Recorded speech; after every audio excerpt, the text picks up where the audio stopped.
Agora, Hora Espírita. Um programa sob a responsabilidade das Casas Espíritas de Chapecó. Hora Espírita. Diálogos e esclarecimentos à luz da doutrina espírita.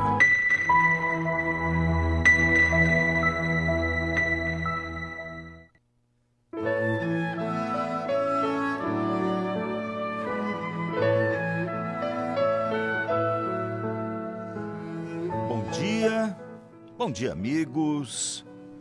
Muito bom dia a todos que nos ouvem e acompanham.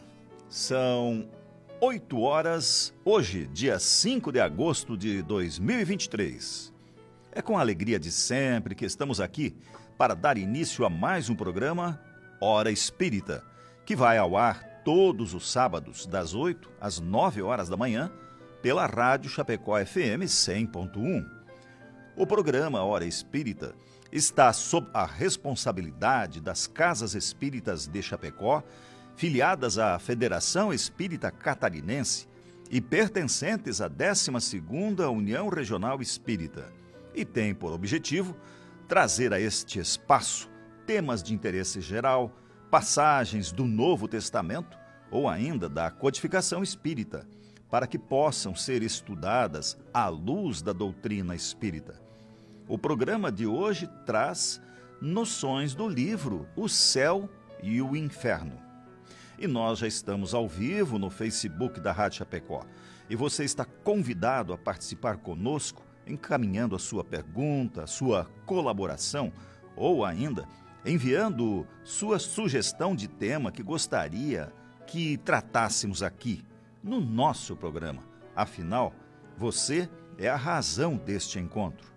Você pode fazê-lo através da live do Facebook da Rádio Chapecó, onde você pode ver e ouvir esse programa, e também através do WhatsApp 2049-1212, ou no telefone fixo 2049-1200, ou ainda pelo site www.radiochapecó.com.br.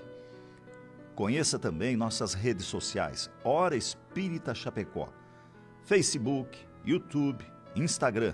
Marque aquele seu amigo que gostaria de ouvir sobre o tema tratado. Curta e compartilhe o nosso conteúdo. Lá você encontra todos os programas anteriores, informações sobre as Casas Espíritas de Chapecó e região e pode ver o anúncio dos próximos programas. Na equipe de trabalho desta manhã, contamos com a presença dos nossos queridos amigos, o Jean, da Associação Espírita Nosso Lar, e o Celso Dalpiva, da Associação Espírita Leocádio José Correia. Bom dia, Jean, tudo bem? Bom dia, Mauri, bom dia, Celso Dalpiva, nosso amigo, e um grande abraço a todos que nos ouvem. Bom dia, Celso, tudo certinho? Bom dia, Mauri, bom dia, Jean. Nosso bom dia para o João, nosso operador. E uma saudação fraterna a todos que estão nos ouvindo. Bom dia a todos, então. Eu sou o Mauri, da Sociedade Espírita Bezerra de Menezes, e o nosso bom dia ao João também, que antes de começarmos, então, a nossa conversa de hoje, queremos registrar o nosso agradecimento àqueles que contribuem para que este programa possa ir ao ar todas as semanas. E então aos nossos amigos que colaboram de forma anônima e também ao nosso patrocinador, a Escala Construtora, ao qual pedimos licença então para ouvirmos o seu recado. A construção de obras industriais exige valores sólidos e gestão eficiente. Há quase 30 anos, a Escala Construtora vem se destacando nesse setor e orgulha-se em fazer parte da expansão de grandes marcas em solo nacional. Utilizamos as mais modernas tecnologias, prezando sempre pela ética e segurança. Nossa missão é construir com excelência. Nosso compromisso, a realização de cada cliente. escalaconstrutora.com.br. Estamos apresentando o programa Hora Espírita. O tema de hoje é noções do livro O Céu e o Inferno. São 8 horas e 4 minutos. O livro O Céu e o Inferno, publicado em Paris em 1º de agosto de 1865, é o 4º livro da codificação da doutrina espírita elaborado por Allan Kardec e tem como objetivo explicar a justiça divina à luz do Espiritismo. O livro mostra fatos como a morte de crianças, seres nascidos com deformações, acidentes coletivos e uma gama de problemas que só a imortalidade da alma e a reencarnação podem explicar satisfatoriamente. Dividido em 2 partes, na primeira nos traz esclarecimentos sobre céu, inferno, anjos, demônios, purgatório, penas eternas, e na segunda traz vários exemplos de pessoas que após o desencarne deram o seu parecer sobre o que estavam passando naquela situação. O programa de hoje trará então as noções do livro O Céu e o Inferno. O convite é: fique conosco.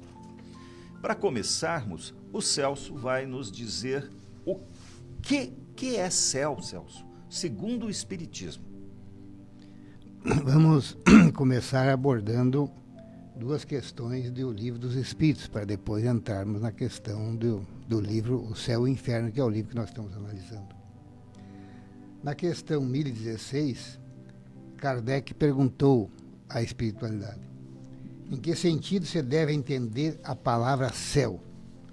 E a resposta dos espíritos foi: julgas que seja um lugar como os campos elíseos dos antigos, onde todos os bons espíritos estão aglomerados sem nenhuma ordem e sem outra preocupação que a de gozar por toda a eternidade de uma felicidade passiva? Não. É o espaço universal, são os planetas, as estrelas e todos os mundos superiores, onde os espíritos gozam de todas as suas faculdades, sem as tribulações da vida material, nem as angústias inerentes à inferioridade. Na questão seguinte, questão 1017, alguns espíritos disseram estar habitando o 4º, 5º céu, etc. O que queriam dizer com isto? Quantos lhe perguntais em que céu habitam, é porque formais ideia de muitos céus superpostos, como os andares de uma casa. Eles então respondem de acordo com a vossa linguagem, mas para eles as palavras 4º e 5º céu exprimem diferentes graus de purificação e, por conseguinte, de felicidade. É exatamente como quando se pergunta a um espírito se está no inferno. Se for infeliz, dirá que sim, porque inferno para ele é sinônimo de sofrimento, mas sabe perfeitamente que não se trata de uma fornalha. Já na obra O Céu e o Inferno, onde Kardec trata dessa temática, céu, inferno, purgatório, né, dos temas que tu abordou, Maurício, ele relata que dos tempos já esquecidos no passado, né, havia um desconhecimento da parte da astronomia, da parte do universo.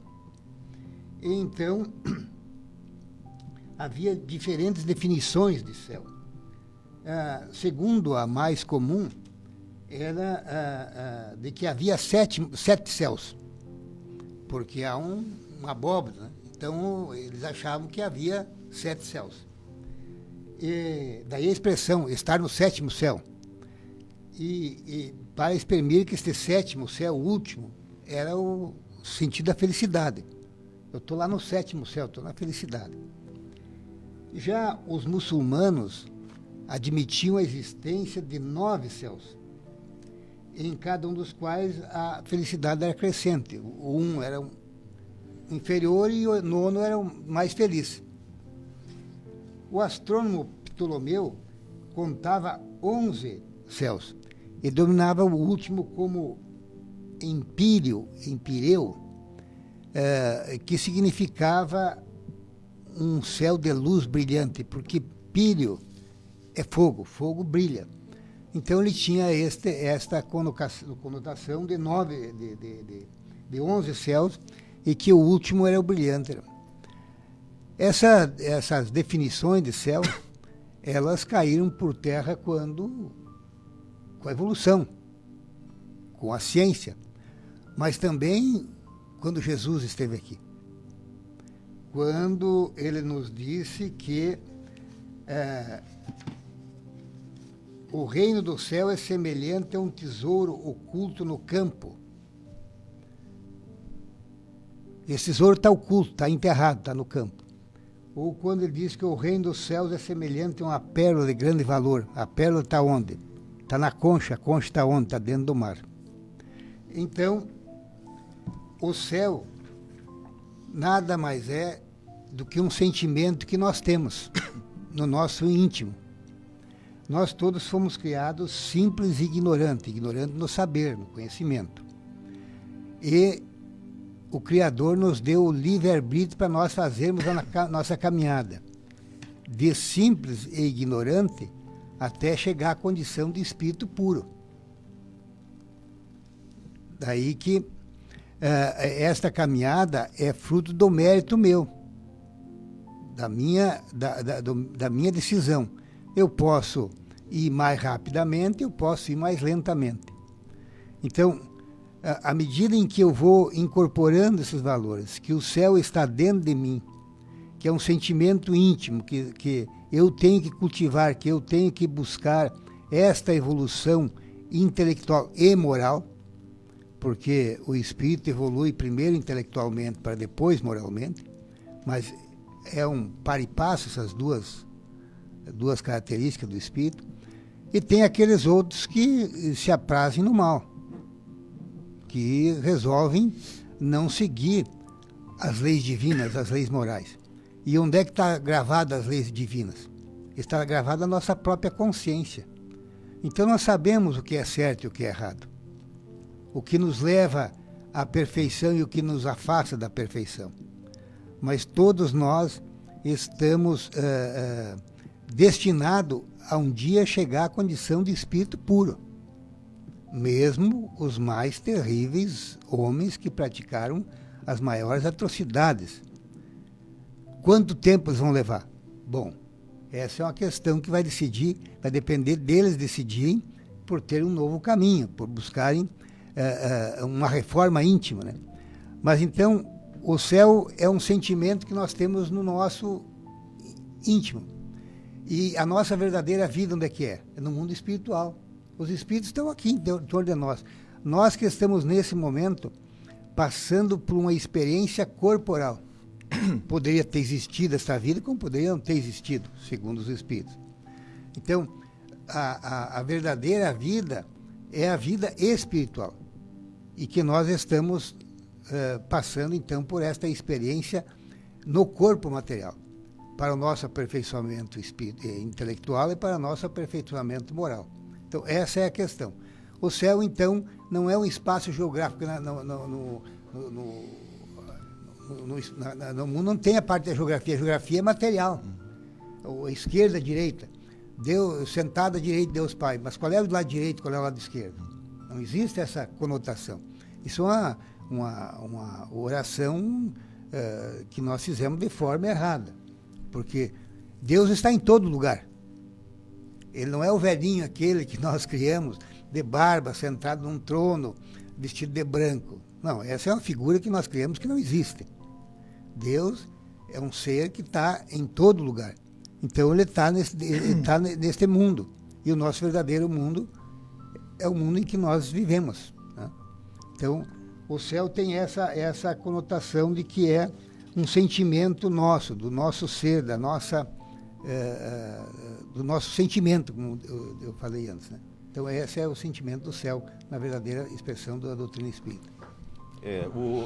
Se eu fico pensando assim, a luz elétrica, o benefício que ela trouxe para o planeta Terra, e que não existia quando Allan Kardec fez estes livros, não existia. Em 1857 não tinha luz elétrica, tanto que ele sofreu problemas de saúde por trabalhar várias e noites sempre com lamparinas e aquele problema da Fumaça. da queima, né? Da queima do combustível, prejudicando-lhe o pulmão. Então, a luz elétrica, que tem aí 150 anos, 130 talvez, deu tanto pouco. Não existe imaginar a nossa vida sem uma luz elétrica hoje.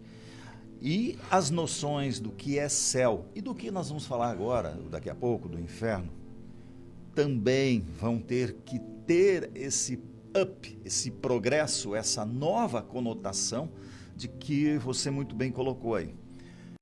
Era uma outra época, não tem como imaginar nós, seres humanos, pensando diferente do que se pensava. Não tinha como imaginar que o céu estava dentro da gente, como o Espiritismo e o próprio Jesus nos coloca, né? Tanto que ele disse, meu pai trabalha, eu trabalho. Não vai ter o descanso eterno no céu que você sendo, né, eternamente em berço esplêndido. Não existe isso. Mais alguma colocação? E aquela... A gente tem que entender que eram necessárias algumas alegorias, né, para que a gente compreendesse exatamente, né, qual era o nosso destino. Então, se nós olharmos o homem para o qual Jesus pregou, era um povo sem acesso a maiores conhecimentos, limitados ao conhecimento na época, que já era pequeno. Analfabetos. Que era nós mesmos, né? Os historiadores falam que Jesus, com 33 anos, ele era mais idoso do que 70% da população para a qual ele pregou, que vivia envolvido em problemas, doença que não eram diagnosticadas, não tinham, e portanto desencarnavam cedo, eram pessoas pobres, miseráveis, que não tinham acesso a praticamente nada, eram sofredores extremos, que necessitavam, evidentemente, de uma explicação que eles pudessem compreender para o destino das almas após o inferno. E durante muito tempo foi necessário que houvesse esse rigor, né? Mas aquela ilusão que nós vamos encontrar num céu algodoado, né? Com anjos tocando harpa e Deus sentado no trono. Então vejam como era necessário reproduzir uma figura que as pessoas conhecessem a época, né? Então é um imperador, é um rei, que está sentado no trono, assessorado por anjos à sua volta. Mas como você bem colocou, Mauri, essas explicações elas vão derruindo com o despertar da nossa inteligência. E talvez muitas pessoas se afastem das religiões porque olham para isso e digam, não, isso aí não tem o menor sentido, não faz eu não posso ingressar numa religião formal na qual eu vou ter que me submeter a esse tipo de explicação que eu não... Que não há lógica para o meu atual conhecimento. Eu tenho muitos amigos lá na Europa que se chamam ateu. Porque exatamente repugnam isso, né? Eu pergunto, mas por que ateu? Mas olha só essas coisas aí que querem enfiar pra gente. Eu digo, mas não é bem assim. Você tem que reconhecer agora o que tem de atual. E eles se apegam, bem lembrado, já. Eles se apegam ao que tem do antigo, e o antigo não evoluiu. Então, a evolução natural do planeta Terra é só vocês tomarem por consciência. Fica um dia sem luz aí para ver como é que fica. 10 minutos sem um WhatsApp aqui, a pessoa vai à loucura. Então, imagina como é que era antigamente. Eu acho que o Jean coloca bem nessa questão de que teria que se criar figuras de impacto, né? Porque o Jean coloca que Jesus, com 33 anos, era uma pessoa de aparência idosa, né? Então é o processo de... Não é isso que ele fala. Ele fala que Jesus tinha 33 anos e pregava para pessoas que tinham 15, 18, 20, porque morriam antes dos 30. Não, mas foi isso, né? Ele era considerado idoso para os padrões da época, né? Considerando o total da população. Não era mas se a gente olha... É muito fácil, hoje em dia, a gente olha fotos de pessoas há 50 anos atrás que tinham 40 anos, parece que elas teriam 60 hoje. Sim. Então, se nós retrocedermos o tempo, não temos fotos. Mas provavelmente ele tinha um aspecto... aparência de idoso. Com mais 33. Com 33 anos. Mas é também porque as As pessoas morriam cedo. antes. Exatamente. Mas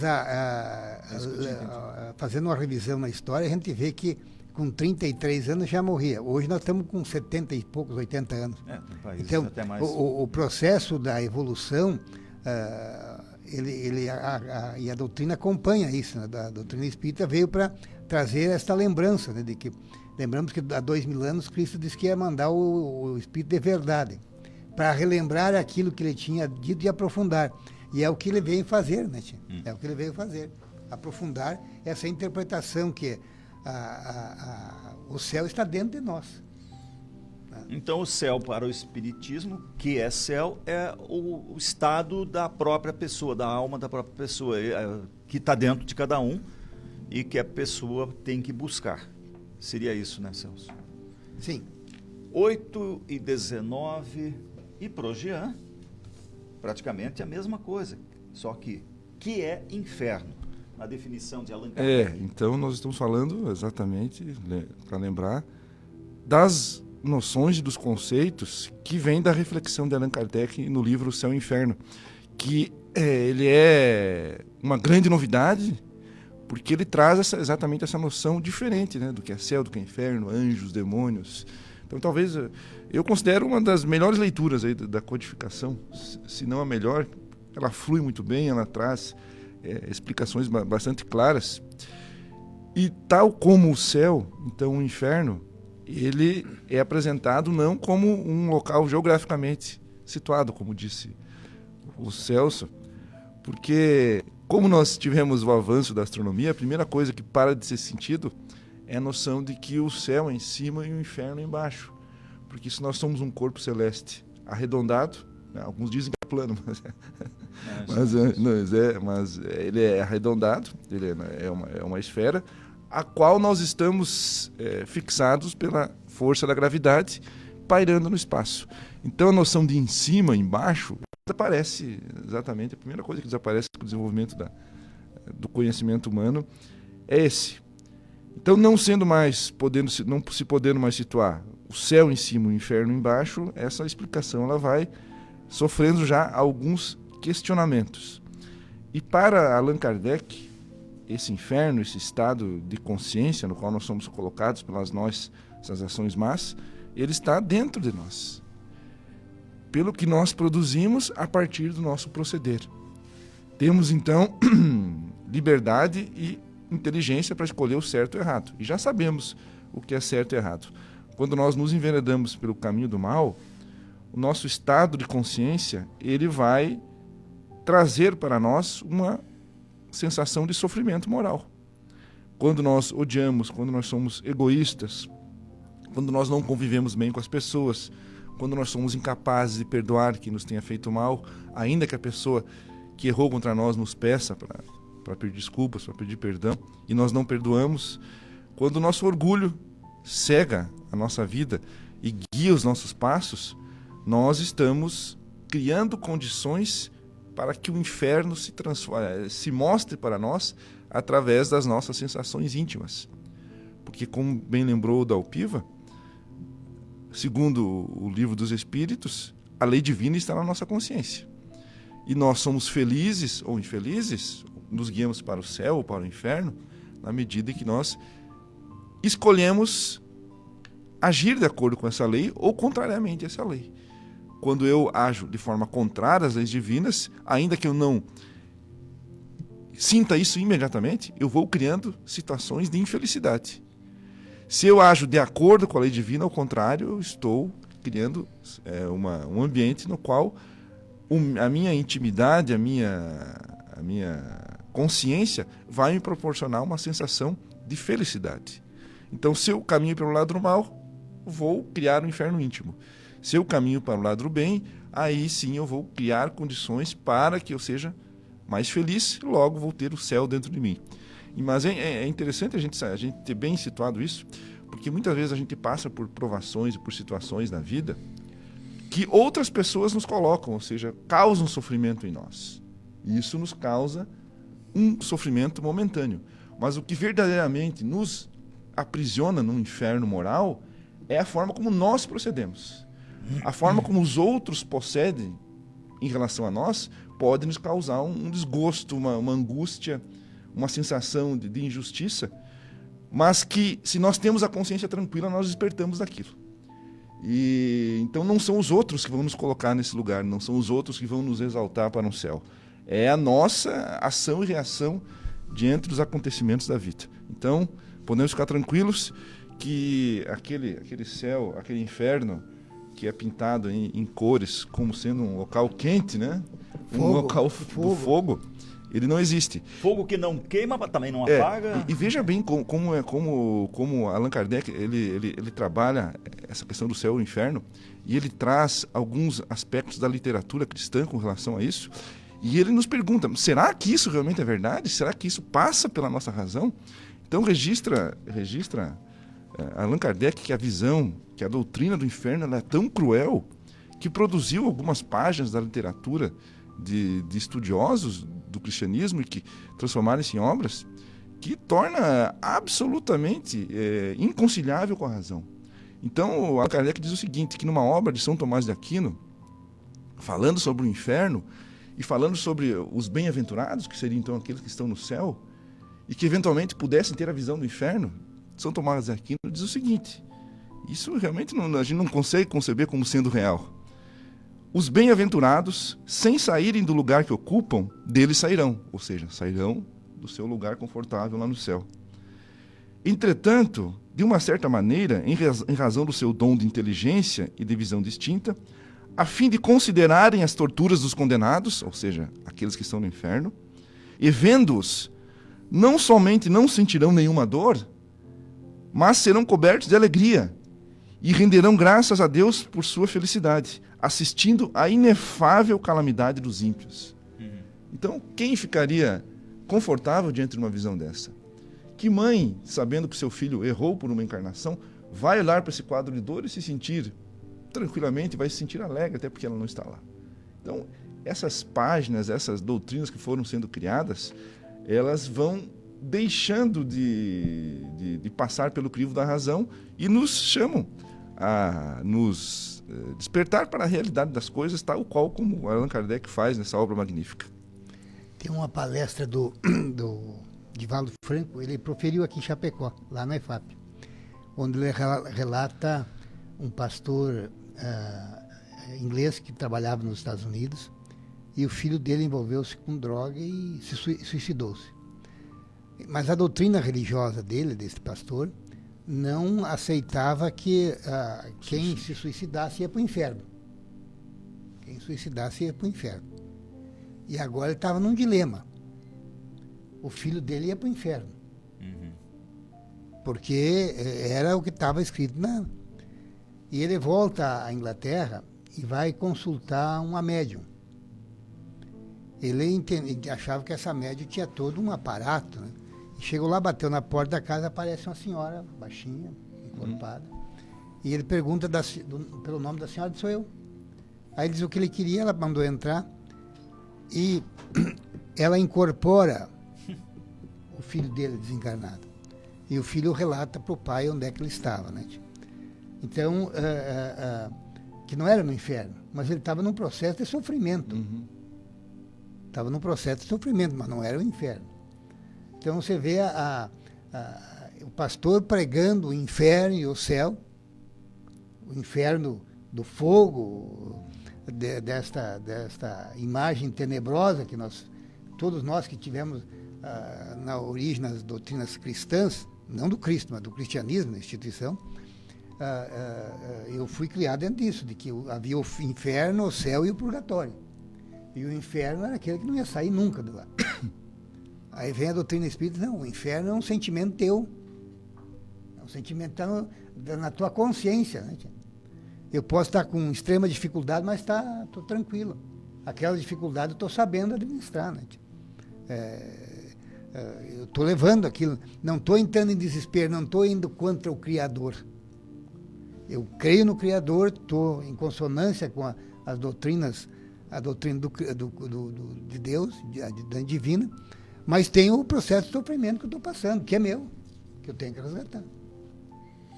Eu estava com uma ideia, depois de que vocês falaram, o céu e o inferno dentro da gente, e uma ouvinte, a Sônia, falou exatamente o que eu estava pensando. Então, seria a felicidade quando está no céu e a infelicidade quando estaria no inferno. Ela coloca assim, depende do nosso livre-arbítrio, essa escolha, vamos chamar assim, essa definição. E lembrando que isso é uma condição espiritual nossa, né? Que nós vamos falar um pouco mais à frente, mas a situação pela qual nós vamos encontrar depois da morte, naquela perturbação temporária, pode ser confundida como inferno, mas não é. É um local de sofrimento, como disse o filho do pastor. O filho do pastor, ele estava em processo de sofrimento, mas não estava no inferno, né? Porque o pastor imaginou que ele estava lá ardendo no fogo do inferno. Ou seja, eternamente perdido, né? Não tinha mais... Essa é uma questão da consciência nossa, né? Da história da evolução, nós acabamos de falar aqui da evolução da história, né? 8h30, você está acompanhando Hora Espírita, e o tema hoje é noções do livro O Céu e o Inferno. Agradecemos aí as pessoas, assim, aos nossos queridos ouvintes que estão acompanhando e mandando suas mensagens no Face, registrando aí alguns: o Silvio, o Jair, a Graciela, o Idair, o Lucas, a Carla, a Lia, a Marisa, a Iraci, a Altina, a Andréia, dentre outros. Depois a gente cita mais. Então, já vimos o que é o céu, que é inferno. Celso, existe purgatório? No sentido de, segundo o Espiritismo, purgatório é aquele local que você não está indo nem para o céu nem para o inferno, tu vai ficar lá no purgatório. Existe isso para o Espiritismo? Nem é frio, nem é quente. Mais ou menos. Bom, segundo consta aqui no livro Céu e Inferno, Kardec coloca como primeira fase que o Evangelho todo não faz menção a purgatório, a expressão purgatório. Porque não havia essa expressão na época do Cristo. Ele fala no inferno. Evidentemente, no inferno, esse sentimento íntimo que todos nós temos. E o purgatório foi admitido pela Igreja no ano 593 da era cristã. Né? Então, é incontestavelmente um dogma mais racional e mais conforme à vontade de Deus do que o inferno, porque estabelece penas mais rigorosas e resgatáveis para as falsas medianas da gravidade. Quer dizer, nós temos que purgar os nossos compromissos, os nossos débitos. O que nós sentimos, o que nós estamos passando, as nossas dores, nós estamos purgando. Esse é o purgatório. Purgatório é sentimento que nós temos. Todos nós que passamos por processo de sofrimento e que estamos aqui reencarnados, não porque somos bons, muito antes pelo contrário, somos devedores na escala evolutiva, né? Se nós já tivéssemos atingido a perfeição, nós estaríamos no mundo regenerado, ou no mundo celeste. Mas estamos muito distantes ainda. Ainda temos ódio, temos a inveja, temos o egoísmo, temos essa série de sentimentos inferiores. Não, eu não sou egoísta. Eu não tenho inveja de ninguém. Mas essa caneta é minha. Quer dizer, esse sentimento que nós temos ainda, que nós temos que eliminá-los. E como vamos eliminá-los? Pelos processos reencarnacionistas, pelo processo da reencarnação. Em cada uma dessas etapas, nós damos um passo à frente nessa caminhada, com destino ao nosso aperfeiçoamento. Então, o purgatório é esse sentimento que nós carregamos e que permite nós irmos resgatando esses compromissos.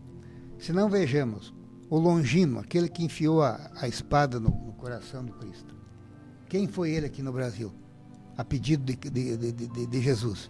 Dom Pedro II. Dom Pedro II, que veio fazer esse brilhante trabalho, né, aqui no Brasil, e que Jesus, quando convocou ele para vir para cá, disse que seria a sua última etapa na sua encarnação, para resgatar todos aqueles... Ele já tinha se reencarnado inúmeras vezes. E ele veio e saiu do Brasil levando o quê? Apenas uma sacolinha com a terra daqui onde ele queria ser servido de travesseiro dele na sua última morada. E ele fez todo o processo da República Brasileira e ato contínuo, quando ele declara lá a República, eles expulsam ele, né? Vários principais assessores dele, e aí consta que teria alguém levado um dinheiro para ele, ele pediu. De quem é esse dinheiro? Não, do governo. Não, então eu não quero. Se é do governo, é do povo, então eu não quero. Então, esses irmãos, o Tiradentes, que também nós temos o sentimento, mas foi a última etapa da sua jornada terrena. Foi um resgate dele, do seu passado. Então, essa matéria decorre das imperfeições nossas. Então, nós passamos por esse purgatório de purgar essas nossas imperfeições aqui nessa jornada terrena. Então, do ponto de vista da doutrina espírita, existe o purgatório, nesse sentido, de que nós estamos aqui purgando esses nossos débitos, essas nossas imperfeições. Ele não vem negar, o Espiritismo não vem negar, diz aqui no item 8 desse capítulo do purgatório. O Espiritismo não vem, pois, negar as penas futuras, vem, ao contrário, confirmá-las. O que ele destrói é o inferno localizado com as suas fornalhas e penas irremessíveis. No inferno tu entrava e não saía mais. Também não nega o purgatório, pois prova de que neles nos achamos. Ao defini-lo precisamente e ao explicar a causa das misérias terrenas, conduz à crença aqueles mesmos que o negam. Repele as preces pelos mortos? Ao contrário, visto que os espíritos sofredores as solicitam. Eleva-as a um dever de caridade e demonstra a sua eficácia para conduzir ao bem e, por esse meio, abreviar os seus tormentos. A prece, no sentido, aqueles que desencarnam. Nós devemos fazer prece pelos desencarnados. Não orações intermináveis e repetidas, mas esse sentimento, essa expressão que vem da nossa mente e que nós podemos direcioná-lo a eles, né? Para que eles possam também sentir esse nosso amor. Há um relato do Divaldo Franco, que ele registrou, num tempo da vida dele, um suicídio no Rio de Janeiro. Um senhor que se jogou embaixo do trem, espartejou. E ele anotou o nome daquele e começou a fazer oração por eles. E ele não se deu conta, determinada noite, que ele estava muito atucanado, muito, vamos dizer, deprimido, né? Veio um espírito falar com ele. O que era aquilo? E ele disse que não estava bem e tal. E esse espírito se apresenta a ele. Fazia 15 anos que ele rezava todas as noites para esse espírito. E o espírito vem dizer para ele que ele superasse aquele momento. E que ele teria sido, a permissão dele foi para vir para dizer isso ao Divaldo. Né? Então, ele diz a Divaldo que, a partir do enterro dele, nenhum familiar nunca fez uma prece, nunca lembrou-se dele. Quem lembrava-se dele fazia as preces, e que ele sentia esse refrigério no plano espiritual, eram as preces do Divaldo. Então, as preces que está falando aqui, para os nossos desencarnados, é importantíssima, para auxiliar a eles se encontrarem, a eles pedirem perdão pelas faltas, pedirem a Deus uma nova oportunidade da reencarnação. Né? Então, o que o Espiritismo afirma é que o valor da prece está no pensamento e não nas palavras, que as melhores preces são as do coração e não as dos lábios, aquelas que cada um faz pessoalmente, e não as que se mandam dizer por dinheiro. Não é nós mandarmos alguém fazer uma prece, é nós fazermos a prece. É um lampejo de pensamento direcionado a esses nossos irmãos. Então, o purgatório é este sentimento que nós temos e que estamos purgando as nossas faltas. Aquele exemplo do filho do pastor que o Divaldo falou, ele estaria, filho, talvez purgando, talvez num purgatório, né? Ele estava no plano espiritual, porque nós evoluímos nos dois planos. E ele estava lá purgando, se preparando já para futuras jornadas reencarnatórias com muito sofrimento. Que ele não viria aqui num corpo esbelto e tranquilo. Ele viria com sofrimento, como é a questão dos suicidas, né? Eles retornam para continuar a sua caminhada, para purgar esta falta gravíssima, mas com graves deficiências na área em que foi atingido o processo do suicídio, né? se for por tiro, for por enforcamento, etc. e tal. Então, esses novos esclarecimentos que Allan Kardec colocou de 1857 para cá, desde o Livro dos Espíritos, vem desmistificar céu, inferno, purgatório, que era concebido até então, e ainda é, pela maioria, né?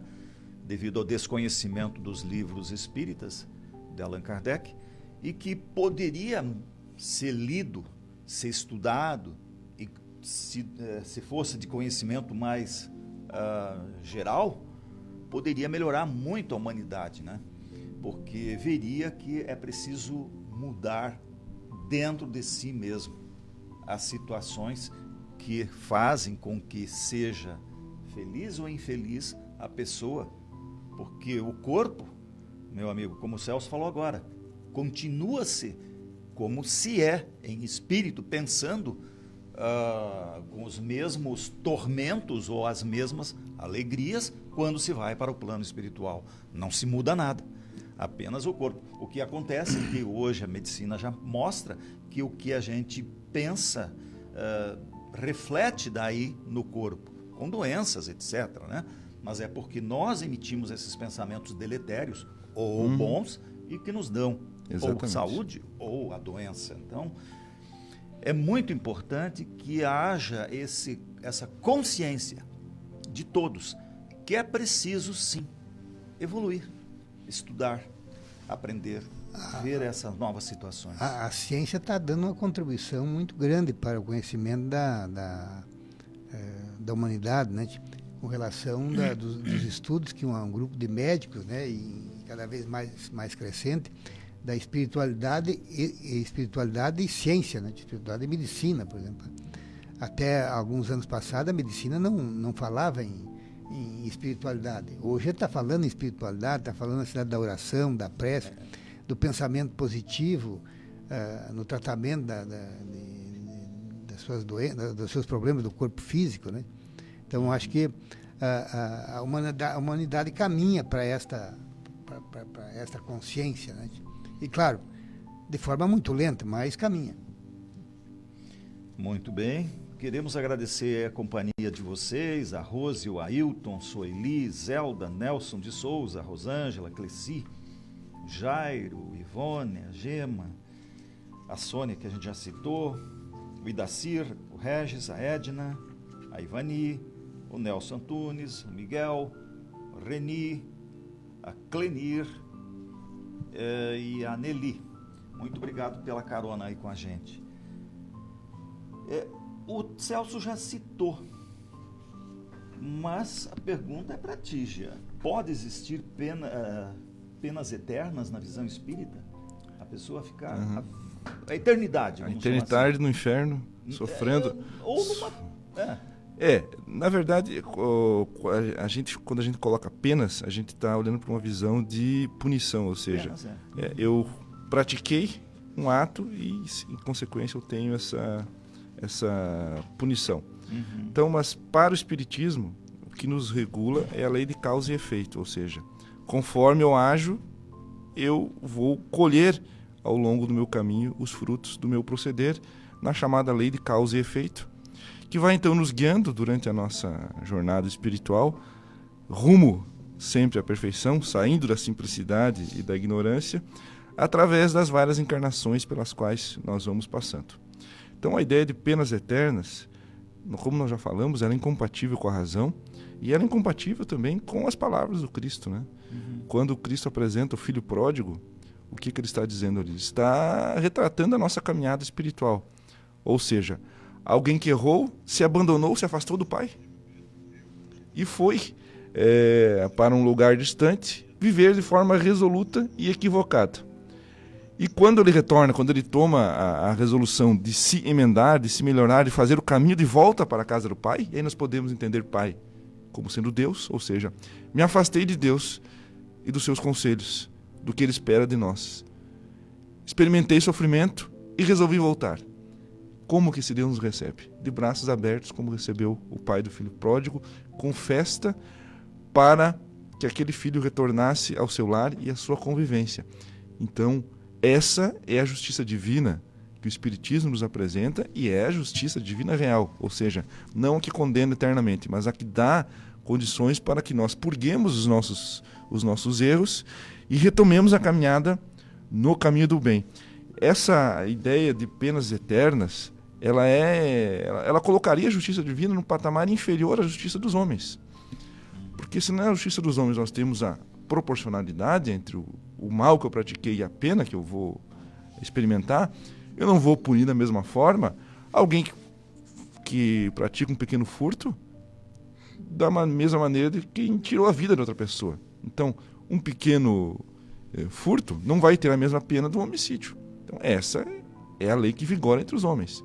Seria, então, a lei divina mais atrasada e mais equivocada que a lei humana? Eu errei durante uma encarnação, 60 anos, fui ruim, pratiquei o mal, mas eu vou ser condenado a ficar a eternidade? Que numericamente nós não conseguimos nem conceber, bilhões, trilhões, quatrilhões de anos mergulhados no fogo do inferno por conta de uma encarnação equivocada? É esse o Pai generoso e bom? É esse o Pai cuja inteligência nós observamos olhando para o universo? Será que ele seria tão tosco e tão retrógrado nas suas leis a nos submeter a essa lógica? Evidente que não, né? Então a razão nos chama a refletir sobre isso e Kardec coloca isso de forma muito clara, nos chamando para esse despertar, né? Porque senão nós vamos desacreditar da religião, desacreditar de Deus e vamos seguir o caminho do ateísmo. Celso, anjos e demônios. O que o livro O Céu e o Inferno diz a respeito? Bom, há uma consideração inicial aqui de que a Igreja fala de que Deus criou os anjos, né? Que há uma criação divina. Já nasceu anjo. Já nasceu anjo. Uhum.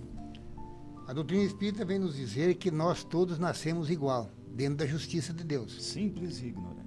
Se Deus é a inteligência suprema, causa primária de todas as coisas, e tem todos os seus atributos no grau infinito, não há ninguém que tiver algum, esse outro seria o Deus. Certo. Então, se ele tem todos os graus no seu nível infinito, a questão dele criar um espírito, anjo ou demônio, é inconcebível. É inconcebível. Agora, todos nós somos criados simples e ignorantes e recebemos o atributo do livre-arbítrio para nós aplicarmos conforme bem nos entender, embora a lei divina está gravada na nossa consciência. Então, anjo são aqueles espíritos que foram criados simples e ignorantes e dentro do seu processo de sucessivas reencarnações em diferentes mundos habitados. Lembramos que Jesus disse que meu reino não é deste mundo, há em diferentes mundos habitados, até chegar à condição de espírito puro. Quanto tempo levou? Bilhões de anos. Bilhões. Bilhões de anos. Bilhões. Não foi em uma reencarnação, não foi em 50 anos, 60 anos. Então, os anjos, na visão espírita, são esses espíritos que foram criados simples e ignorantes e foram crescendo ao longo das sucessivas reencarnações em diferentes mundos, né? Que atingiram um certo grau de evolução espiritual, moral. Dentro da escala, uma escala didática, vamos dizer, na doutrina espírita, tem os mundos primitivos, que nós já passamos. Nós estamos num mundo de provas e expiações, a caminho de um mundo de regeneração, onde ainda vai existir o mal, mas o bem supera o mal. Prevalece o mal. Para depois, o bem prevalece sobre o mal. Aqui o mal prevalece sobre o bem, no mundo nosso. E vão chegar à condição, então, de espíritos puros, de arcanjos, anjos e serafins. Né?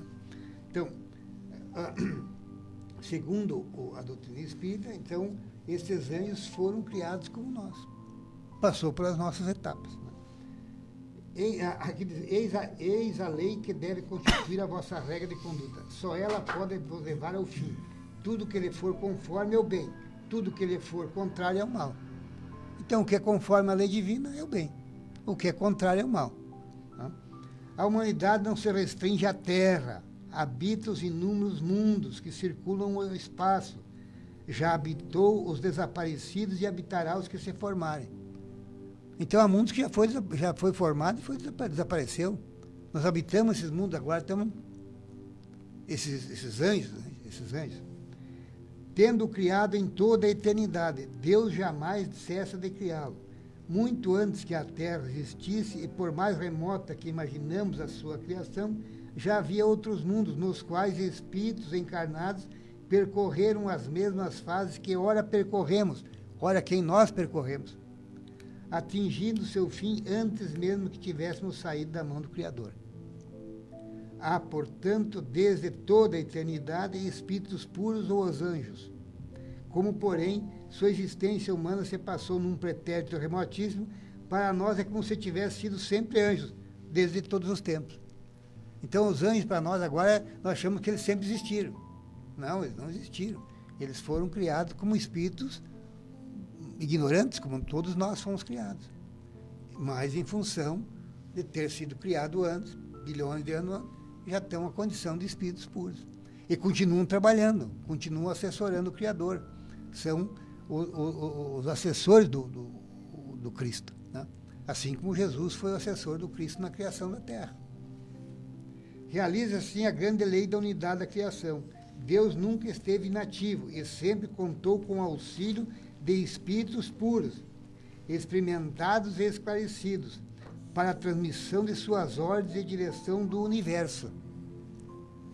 Então Deus conta com a colaboração destes espíritos puros para a administração do universo. Desde o governo dos mundos até os mais ínfimos detalhes. Não teve, portanto, necessidade de criar seres privilegiados, isentos de obrigações. Todos, antigos e novos, conquistaram sua posição na luta por mérito próprio. Todos, enfim, são filhos de sua obra, e assim se cumpre a soberana justiça divina. Então, os anjos existem, né, porque eles foram criados simples e ignorantes, evoluíram nas sucessivas reencarnações, passando por diferentes mundos, até chegar à condição de anjo. Que nós vamos chegar um dia, e aquele dos mais rebeldes dos nossos irmãos humanos vão também chegar. O tempo é que vai dizer quanto tempo mais eles vão levar nessa caminhada. Né? Demônios, então, seriam os que não atingiram ainda esse aspecto e que continuam, e que prevalece o mal ainda neles. Né? E os espíritos mais perniciosos, aqueles que causam mais mal, que nós aprendemos na caminhada da doutrina espírita, são aqueles que evoluem muito intelectualmente, aqueles muito inteligentes, mas que moralmente ainda estão no início, ou seja, eles têm uma capacidade de fazer o mal porque eles conhecem e têm inteligência, mas não se aperfeiçoaram ainda na questão moral. Ouvindo uma palestra do Raul Teixeira sobre céu e inferno, ele fala em 5 termos: demônio, diabo, Satã, Belzebu e Lucifer. Que para nós, quando ouvimos essa, nós arrepiamos. Mas ele diz que demônio, ele foi pesquisar a origem dessa expressão. É um anjo bom, um anjo mau, um anjo bom, um anjo mau. É um espírito protetor. O diabo é uma expressão que significava jogar fora, espalhar. É um caluniador, espalhador. Não é o diabo no sentido que nós temos. É o sentido da palavra. Rivalizando diabo, com a divindade, não é? Não tem. Satã é um termo hebraico. Satã, o verbo é incomodar, é um adversário. Não, Satã, o diabo, o demônio não fala demônio, bota a mão no boco. Belzebu, senhor das moscas, senhor dos estercos. Era o sentido da palavra da época aqui, né? E Lucifer, o que leva à luz. E nós temos como o Lucifer um anjo terrível. É o que leva à luz. Então, a palavra demônio, no seu sentido originário, é um espírito protetor, para o bem ou para o mal. Quer dizer, podemos usar essas expressões, agora podemos. Não no sentido literal que nós temos hoje, né? O Espiritismo vem trazendo realmente luz e esclarecimentos, tirando o misticismo, tirando os dogmas e esclarecendo, olha, a coisa não é tão difícil. Depende só de você. 8h53. Você está acompanhando, né, o programa Hora Espírita. Hoje nós estamos falando aí sobre noções do livro O Céu e o Inferno. E queremos, nesse momento, agradecer aos nossos patrocinadores, nossos amigos que de forma voluntária e anônima contribuem para que esse programa vá ao ar todos os sábados, e também ao nosso patrocinador, a Escala Construtora, que pedimos licença agora para ouvirmos o seu recado. A construção de obras industriais exige valores sólidos e gestão eficiente. Há quase 30 anos, a Escala Construtora vem se destacando nesse setor e orgulha-se em fazer parte da expansão de grandes marcas em solo nacional. Utilizamos as mais modernas tecnologias, prezando sempre pela ética e segurança. Nossa missão é construir com excelência. Nosso compromisso, a realização de cada cliente. escalaconstrutora.com.br.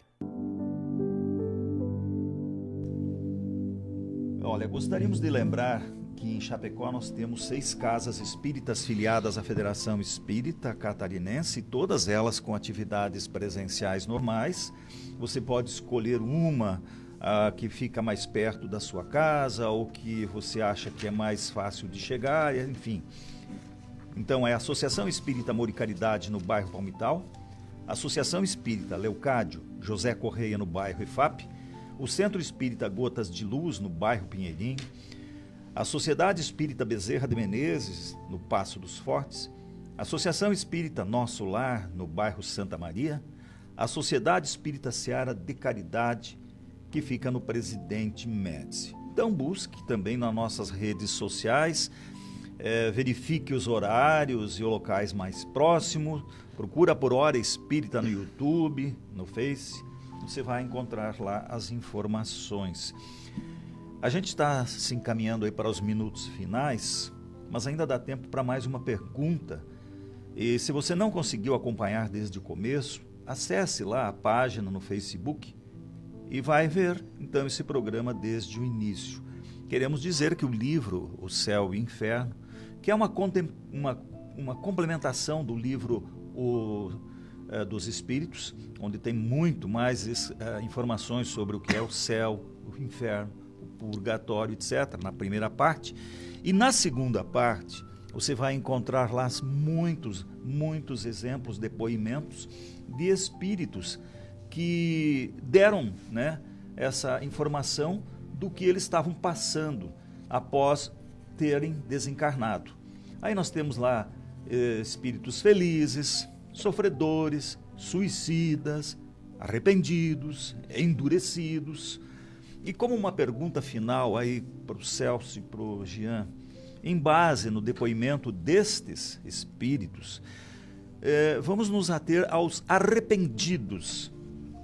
Como podemos nós, encarnados, evitarmos de cometermos esses erros que eles relatam, para não irmos para o outro lado e também ficarmos lá arrependidos?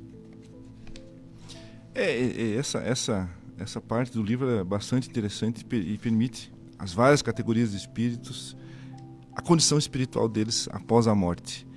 Então nós estamos falando aqui ao longo do programa que o inferno não existe, que o céu também não existe, que é uma condição temporária causada pelo nosso proceder. Então depois que nós desencarnamos, passamos por um momento maior ou menor de perturbação. É a crise que nós experimentamos quando nascemos, né? A criança chorando, se adaptando ao novo mundo. Quando desencarnamos, vamos também nos adaptando às novas condições, e a nossa condição espiritual nos acompanha e pode fazer com que essa perturbação seja maior ou menor. O que esses espíritos arrependidos nos trazem como recado é que existe sim as consequências dos nossos atos, que existe sim uma vida após a morte. A nossa condição espiritual ela continua incessante após a morte, ou seja, nós continuamos experimentando a sensação de vida, porque continuamos a viver, mas que é importante, e como primeiro passo, ter o arrependimento para buscar a redenção dos nossos males. Ao passo que aqueles que estão endurecidos, aquela categoria de espíritos está colocada aqui no livro, ainda estão revoltados com a justiça e não despertaram para a sua condição e não conseguiram se arrepender, esses espíritos arrependidos já mostram que eles estão despertando para a necessidade de ter uma nova experiência na Terra. E eles nos dizem também que como é bom experimentar a sensação de alguém orando por eles, naquela condição de arrependidos. Então, fazer a nossa melhor trajetória pelo caminho do bem para evitar essa situação, agir sempre de acordo com os padrões de honestidade, de tranquilidade, de perdão, praticar a caridade e não se deixar levar pelo caminho mais fácil, que seria o da nossa perdição espiritual. Celso. Aqui tem um depoimento de uma rainha, né, Sim. que foi inquirida, e para ela está viva ainda. Ela se considera na condição de rainha e não sabe por que está falando com aquelas pessoas daquele movimento, daquele encontro mediúnico, né? E permanece fiel à rainha e quer que venham as escravas para servi-la. Então, dependendo do grau de desenvolvimento moral do espírito, ele permanece firme nessas convicções. Então, é um sentimento vamos dizer assim, de perda, nesse caso, de espíritos que não compreenderam a sua trajetória. Muito bem. Você que está nos acompanhando, sugerimos, né, a leitura, então, do livro O Céu e o Inferno. Chegamos ao final de mais um programa Hora Espírita. Agradecemos ao amigo Jean e Celso que hoje colaboraram conosco. Obrigado, Jean. Obrigado, Mauri. Grande abraço a todos. Celso, muito obrigado. Obrigado e um grande abraço a todos os ouvintes. Muito obrigado também ao João, na operação técnica da Rádio Chapecó. Muito obrigado pela sua audiência. Desejamos a todos um ótimo final de semana, um forte abraço, fiquem com Deus e até sábado que vem com mais um Hora Espírita, aqui na Rádio Chapecó FM.